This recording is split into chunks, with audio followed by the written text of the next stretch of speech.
So I thought it was about time we did a tour. If you've been following us on Instagram, you'll know that we've been replacing fencing because we've got to make it safe for the dogs. So all about the dogs.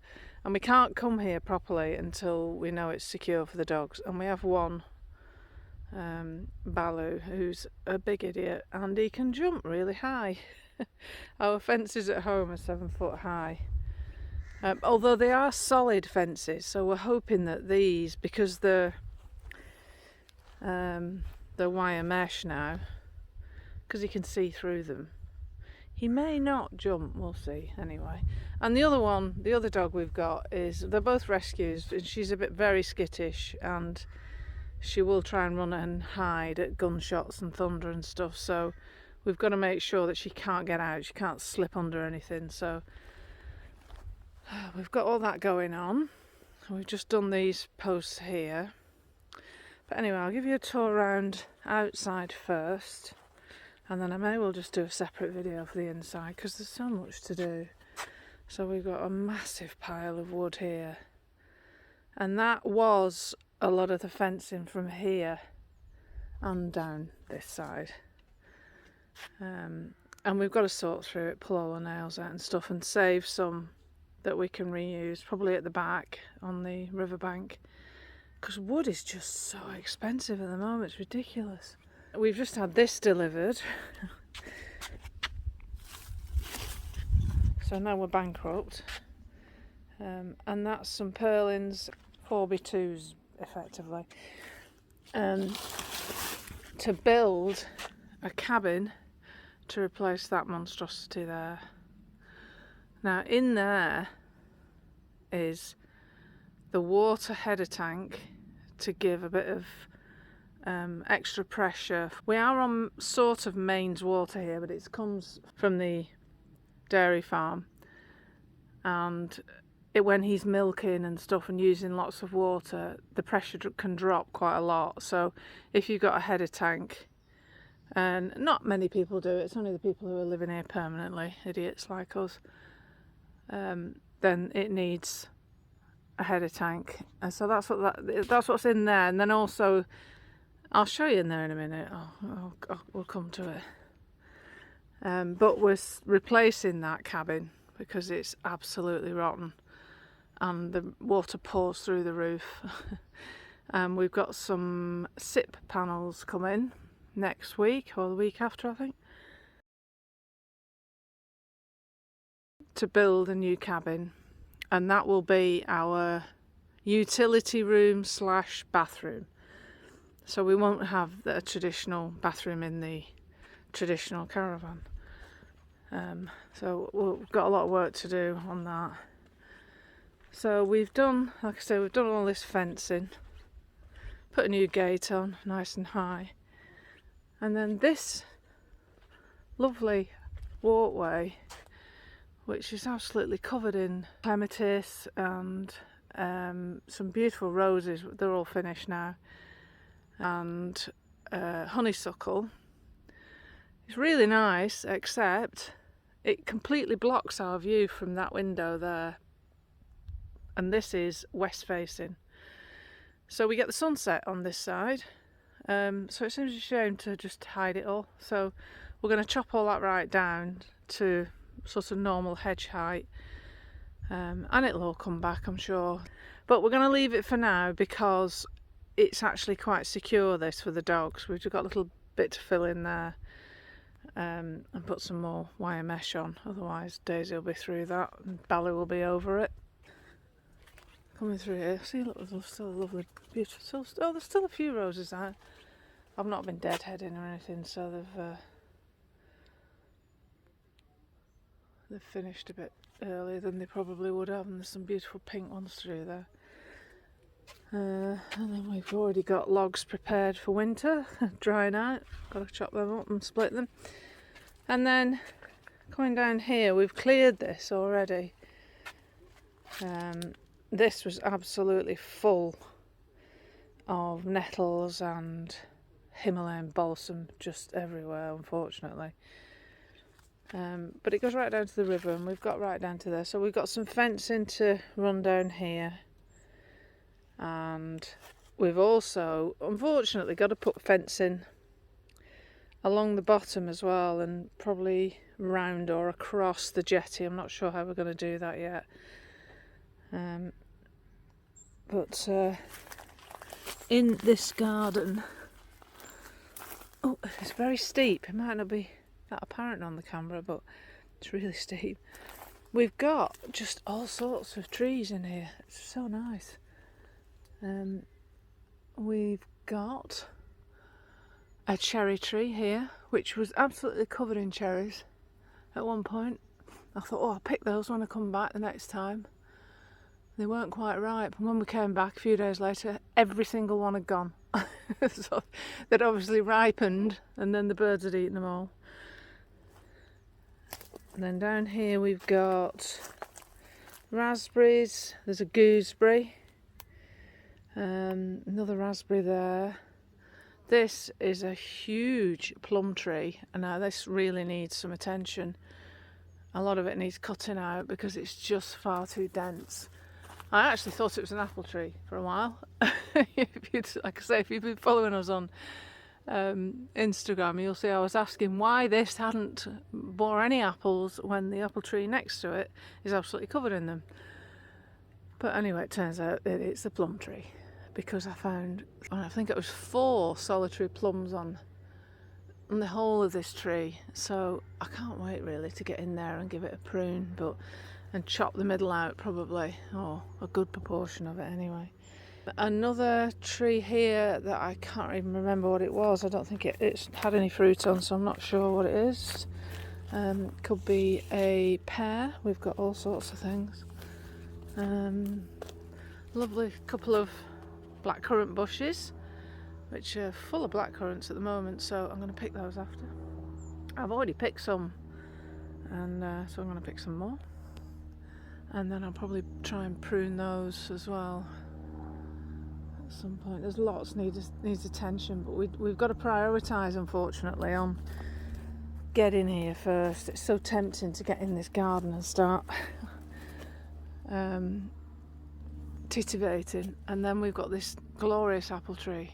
I love this tree, and it is full of apples, the most beautiful examples of apples as well, lovely big rosy red ones, and it's gorgeous. But again, it needs a lot of that new growth trimming off and pruning. And then, like I say, we've got this jetty at the bottom of the garden here. It's a bit frustrating, this place. So climbing over the rail. You can't quite walk where you want to walk, so we've got to rationalise the pathways, and like where I've walked round there, I can only get into this bit of the garden without climbing over this rail. It's a bit annoying. Anyway, so then we've been doing some work in here as well. This obviously goes right up to there, just a bit before where that willow is in the background.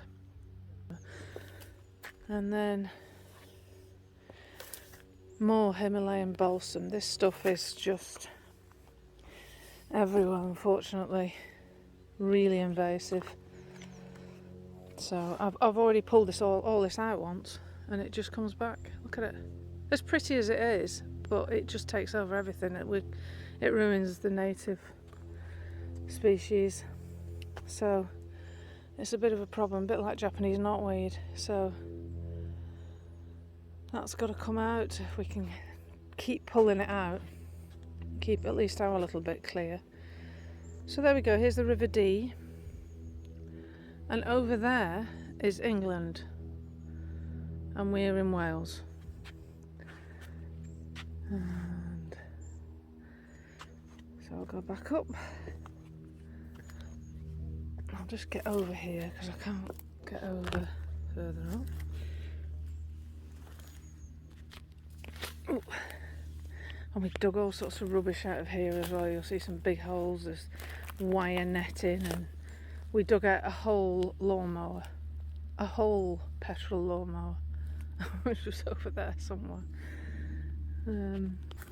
So I'll continue along here, and the bank is a little rough and ready down there. And what we're going to have to do is somehow put some long poles in, probably scaffolding poles or something similar, so that we can fence it off, because I just know that we know that Baloo will be straight in there, and it's not particularly dangerous for him because he is a good swimmer, but he can swim to the other side and be on the other side before we know it, and he's sort of broken free then. And he's quite a big dog, and I don't think people will take too kindly to it on a dairy farm either. Okay, so there we go, some more cherries, and then I'll come back up here onto the deck to show you what's there. Oh, I'll come back down here. So this is the deck area, which is just lovely. Missed that tiny little wren, just missed it off camera, flitting around. The birds are much less fearful here than where we were before. Anyway, so there we go, the back of the caravan now. So this is essentially, it's north facing, but it doesn't seem to matter because the caravan's so low it doesn't cast much of a shadow anyway. And that little bit of shadow I've been sitting in today because it's so hot. So we've all sorts of stuff that was left by the previous owner. A huge great barbecue. There's coal in that silver bunker. There's logs in those two wheelie bins. There's more wood there to cut up for logs, or some of that anyway. And then we've more stacked around there. We've got logs for the next 3 years, I reckon. And then we've got this little shed on the deck, which I really don't like here, but it's actually quite useful for now, because what we're planning on doing is in fact we already have started, bringing some stuff down that we don't need immediately and storing it in here. Then we're not filling up the caravan with clutter while we're trying to work on it. Okay, and then down the other side, down super secure and safe steps, not. And then this is a sort of work area. Oh, there's that little wren again. Cute. Steve's been chopping up some willow because we did have to cull a willow that was in the middle. It was too precarious, unfortunately. So sticks for fires. I say the previous owner left so much. Left us a saw, electric saw, circular saw.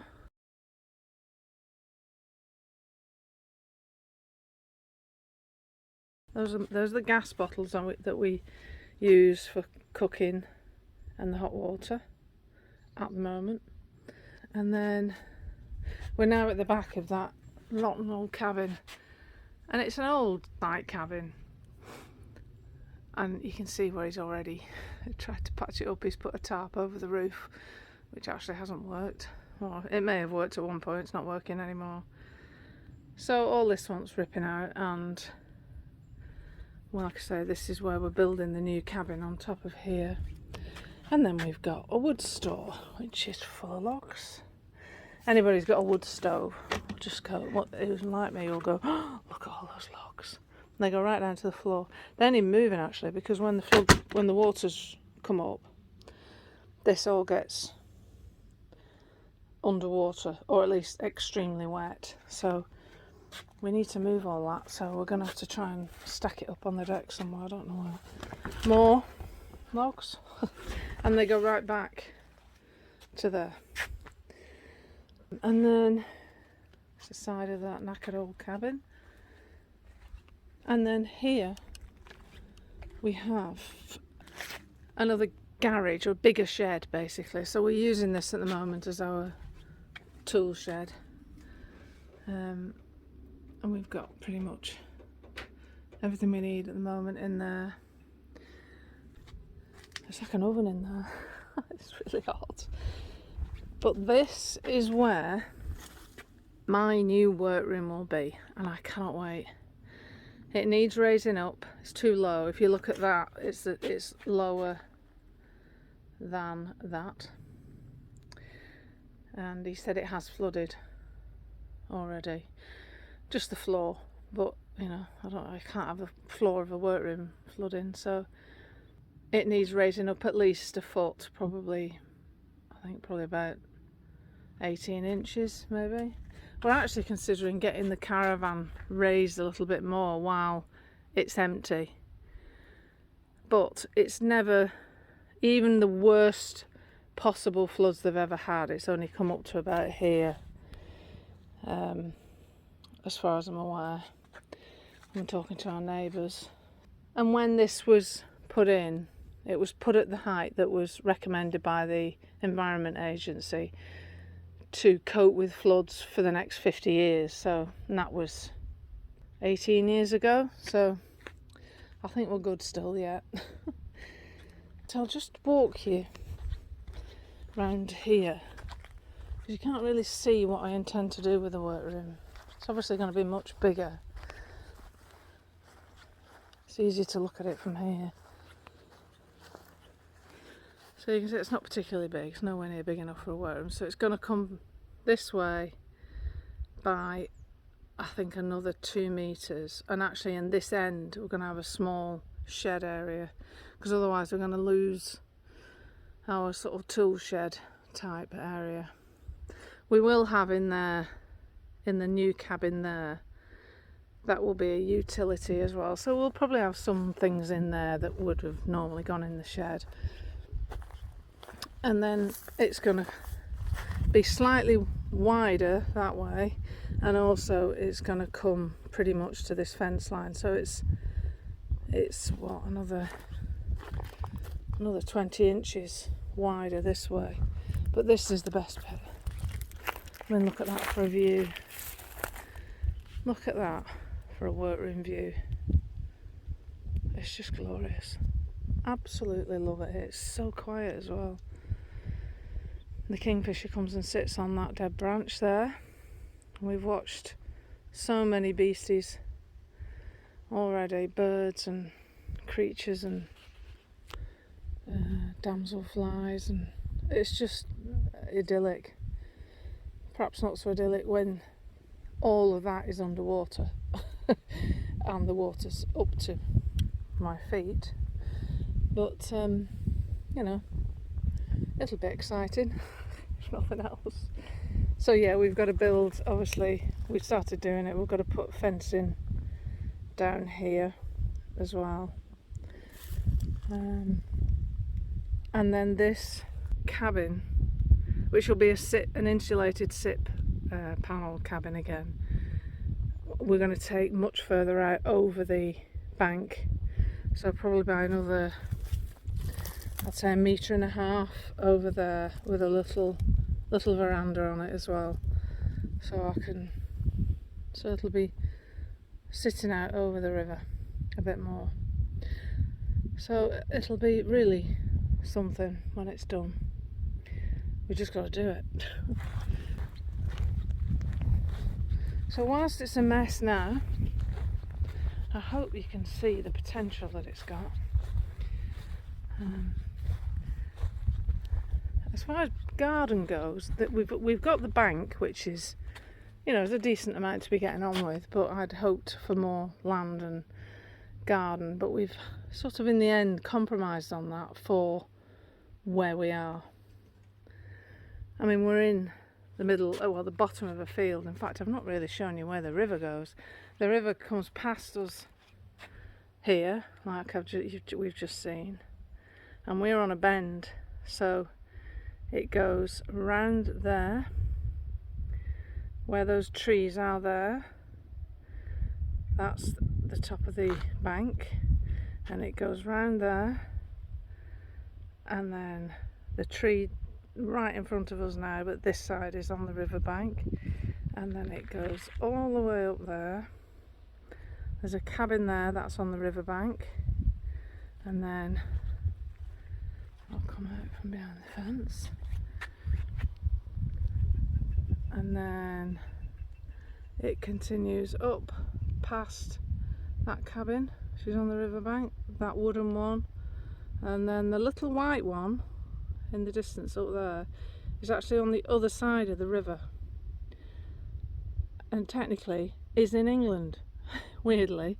So that's England over there, that side, and that white cabin is in England, because we're in this loop in a field, and it's just really, and the river is the boundary.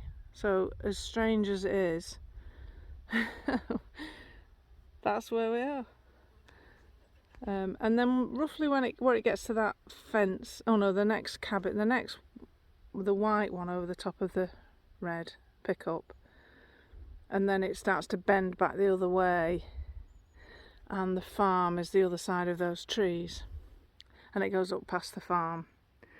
So it's just a series of windy bends in this part of the River Dee, and we're lucky enough to live in the bottom of a field in the bend. So we're the last one at the bottom. So there we go. So yeah, when I turn and look at it, it seems such a mess, but it won't be for long. And yeah, well, I was starting to say about the garden. I'm hoping to build, once we've got everything, all the building work done, perhaps up towards that end, maybe build the deck out a little bit further, or in some walkways across somehow, and some raised beds. And when I say raised, I mean like high, perhaps 1 metre high, and waterproof. So they'll be in the earth, but when the water comes and floods, they won't get completely swamped, and we can control them a bit better.